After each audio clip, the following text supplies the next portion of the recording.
So yeah, look at this. Nasty, nasty, nasty, nasty. That's what happens when you leave fuel stuck in the gas tank for a long period of time. In this video, we're going to go through a Caterpillar generator carburetor that's been sitting for a while. I'm going to show you how to clean it up and get it running again. I'm going to make it real easy for you. This is Rudy from Take a Bath Productions with another video showing you how to fix various things. If you're a subscribed member to my community, then welcome back. If you're new to this channel, consider clicking that subscribe button below, and please like this video if you found it helpful for you. Okay, so without further ado, let's dive right in. All right, if your generator's been sitting and the carburetor's probably contaminated with who knows what, we're going to inspect that here in this video today. But I did a video earlier on the same problem, except the gas tank was really bad. So if your generator's been sitting, you might want to take a look at that video and see how I cleaned out the gas tank on this generator. I still haven't put gas back in it. I wanted to save that until the carburetor was good. But right now we got to get this air box out of the way. So it's just these two 10mm bolts right here. This is kind of set up like a Honda, looks like it. So we're going to take it apart. Now you're going to need a 10mm on a swivel for this one right here, because it's this bar is in the way, so just have to prepare for that.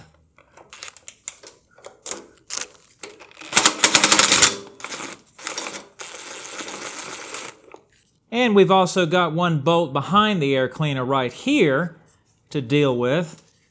10mm as well. I apologize if I get in the way on this one.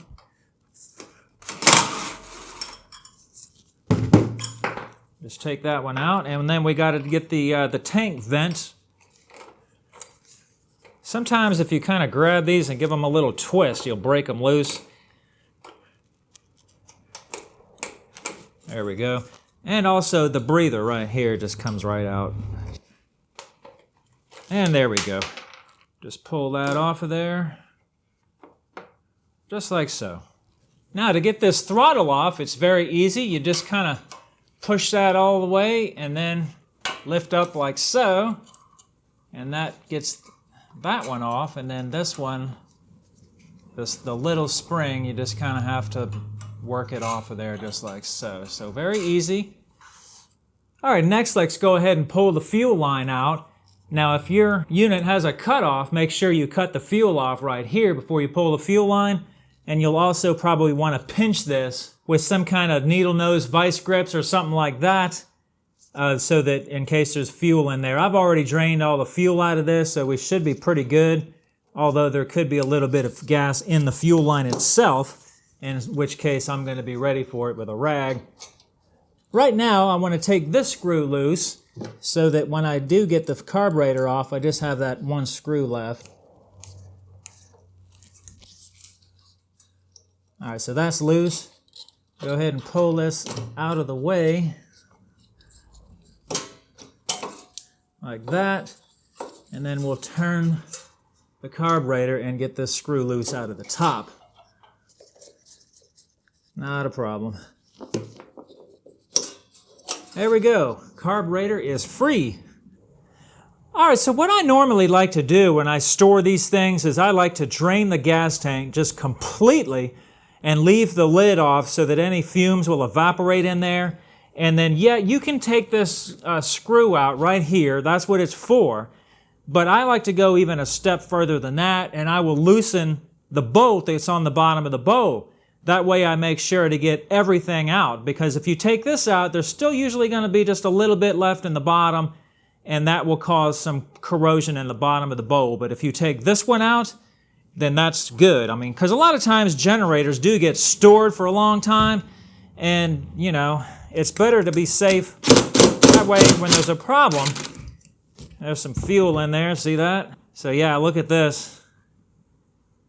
Nasty, nasty, nasty, nasty. That's what happens when you leave fuel stuck in the gas tank for a long period of time. Let's just pry this a little bit, see if I can break it loose. Yeah, there we go. Pretty bad, but I think we can clean it out. and the rest of the inside of the carburetor isn't horrifying. Now I'm going to take a Dremel with a wire wheel and just kind of do this. See that? It's coming right off. And I'm going to clean that up real good the best I can, the whole carburetor inside the bowl and around here on the bottom of the carburetor, all this stuff right here. All right, so I did a pretty good preliminary cleaning on this thing because it was pretty nasty. The bowl isn't perfect, but it's a lot better. You can even use a little bit of steel wool and carburetor cleaner to get in those stubborn areas. You can even take a little small screwdriver and kind of scrape just real lightly in there, you know, for the little nooks and crannies that the Dremel tool won't reach into, and then kind of go behind it with a little piece of steel wool and some carburetor cleaner, and that'll work good. And here's the jet. I can see that some of these are clogged up, so we're going to have to clear them out. All right, so now that we've got it fairly clean where we can work on it, let's go ahead and pull the bowl off. Yeah, that's got a rubber tip. So if you've got fuel in your oil or your crankcase, or the fuel is running out of your air filter, then that needle and seat is probably bad and needs to be replaced, okay? All right, so you can't see it down in there, but there's a flathead where you can put a flathead screwdriver in there. That's your emulsion tube. Now, sometimes your screwdriver is going to be a little bit too wide because a screwdriver usually triangles out like this. But if you run into that, I usually will take a grinder and specially make a screwdriver and kind of cut the sides off so that the screwdriver will go down in there a little better, okay? So if you thread it out to a point where it stops threading, then usually the solution is to do that.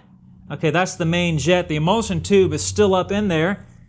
So what you can do with that is you'll see a little brass piece sticking up right here in the venturi there, and just take something and push it to get it started, and then do that.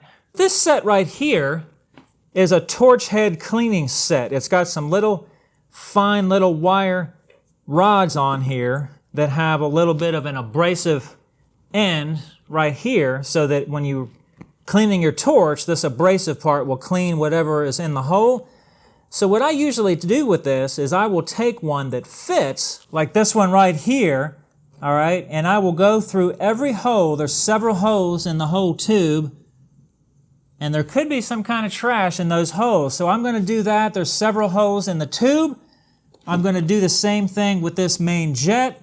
I'm going to clean it up, and also the jet that was in the bottom of the bowl.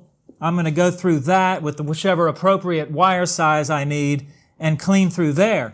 And when I'm done with that, usually what I'll do is take some, after I've cleaned it, I haven't cleaned it yet, but I'm just showing you, I'll take some brake clean and I will shoot through like so.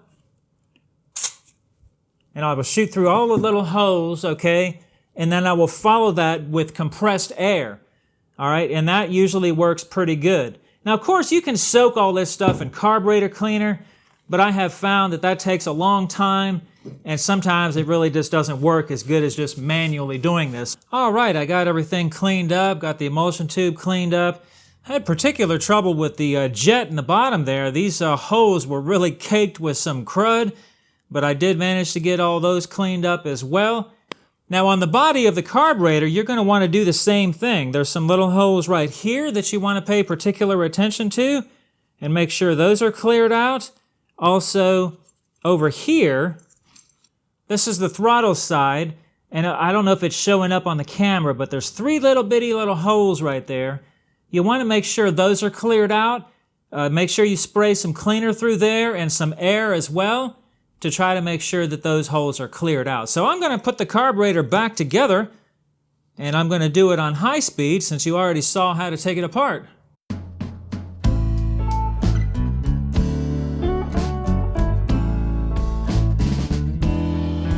One thing that you should make sure of is when you put the bowl back on, make sure and turn the drain plug to the outside of the generator so that you can get to it, okay?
All right, I'm just going to put the air filter back on and we'll take it outside and give it a whirl.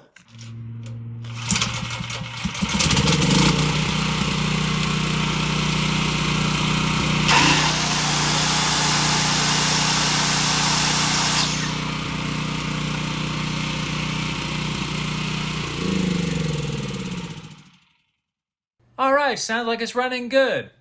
Thanks for watching.